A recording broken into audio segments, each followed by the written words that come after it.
गरेश्वरनि गुरमु बटखला गामियाव गोदानै लुफुंनाय समायना रमायना बाथौ थानसालिया आबुं महर मोनबाय।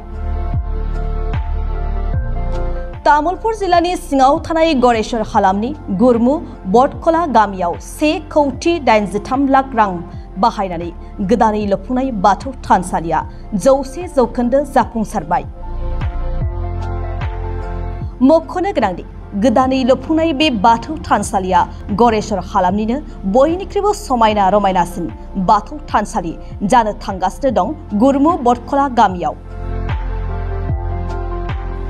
बे समायना रमायना बाथौ थानसालिखौ आसाम सरकारनि 2021 मायथाइनि WPD बिफाननि रां बावजाजों 1,83 लाख रांजों बे लुफुंनाय जादों होननानै फोरमायदों। मख'नाय जायोदि गरेश्वर हालामनि सासे गोख्रों समाज सिबियारि आरो टिकादार चक्रधर बर'आ बिबान लानानै बे समायना रमायना बाथौ थानसालिखौ लुफुंनानै होदों। गोदानै लुफुंजानाय बे समायना रमायना बाथौ थानसालिखौ फैगौ दानाव आसामनि गिबि मन्त्रि डक्टर हिमन्त बिश्व शर्मानि बिथांनि आखाइजों बेखेवनानै होनाय जागोन होननानै फोरमायथिदों ओनसोलनि सुबुंफ्रा। मख'बावनो गोनांदि गोख्रों समाज सिबियारि चक्रधर बर'आ गरेश्वर ओनसोलावल' नङा गुवाहाटीनि आहमगावआव थानाय मिरु बाथौ थानसालिखौबो गोबां कौटि रांजों लुगासिनो दं। दिनै बे जोंनि गरेश्वर समाजनि अन्तर्गत गुरमु बटखला गामियाव मानगोनां चक्रधर बर' समाज सिबियारि बिथांनि नाजानायाव जों असम सरकारनिफ्राय जों बृहत आसुनि मोननो हादों। बेनिखायनो जों गुरमु गामिनि रायजो जानो जथेस्थ गोजोननाय मोनदों। बेनिखायनो बिथांखौ जों ओनसोलनि जानानै साबायखर बावहरदों। मानोना बिथाङा दैदेनगिरि नङाब्लाबो समाजनि कारणे दाब दाब जायगायाव बाथौ मन्दिर लुनो हादों। जेनेबा जोंनि गुरमु गामियाव आरो बे लख्रा बरनगराव आरो बे सोमलिबारि ओनसोलावबो बिथाङा गिदिर गिदिर बाथौ मन्दिर लुदों। आरो बेनि अनगायैबो बे जोंनि गुवाहाटी सिटियाव बे बाथौ ISBT सेराव थानाय जोंनि बे बर' साहित्य सभानि प्लेग्राउन्डआव बृहत प्रजेक्ट लानानै बिथाङा बाथौ मन्दिर लुगासिनो दङ। बिथाङा समाजनि कारणे जथेस्थ मोजां खामानि मावदों। बेनिखायनो बिथाङा फैगौ गरेश्वर समस्तिनिफ्राय बिथाङा रायजोखौ सेवा खालामनायनि थाखाय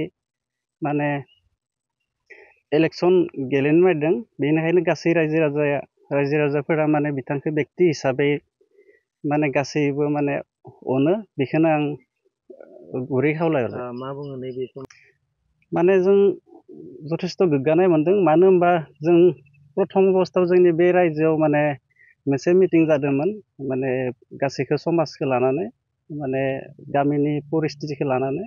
बेयाव बिथाङा बुंदों जे बर' आइजोफोरखौ जे आं असम सरकारनिफ्राय मोनसे स्किम लाबोगासिनो दङ। गतिके नोंसोर सिन्था खालामनाङा, आं बे गुरमुआवनो आं लुगोन बे बाथौ मन्दिरखौ।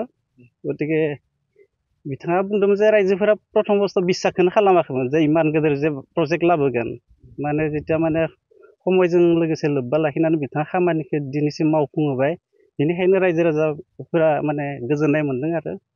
आरो बे मन्दिरखौ बे मे दाननि भितरावनो असमनि मानगोनां CM डक्टर हिमन्त बिश्व शर्मानि उपस्थितियाव बे मन्दिरखौ खुब उद्घाटन खालामगोन।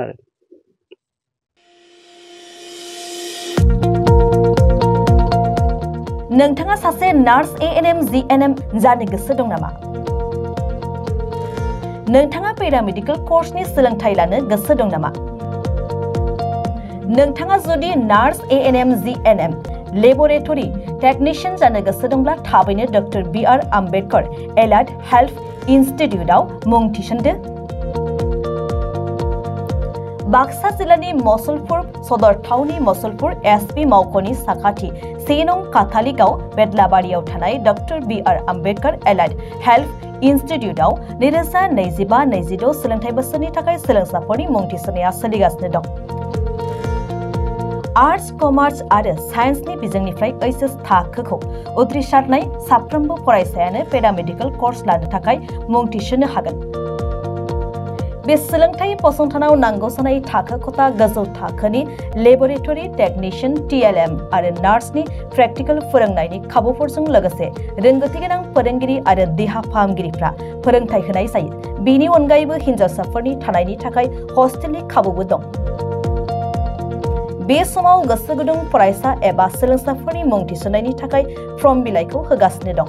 बेनिखायनो जायफोर बिथांमोनहा पैरामेडिकल कोर्सनि सोलोंथाइ लानो गोसो दं बिथांमोनहा 9101299545 8473853693 एबा 6900226441 मबाइल नम्बराव फोनांजाब खालामनो हागोन।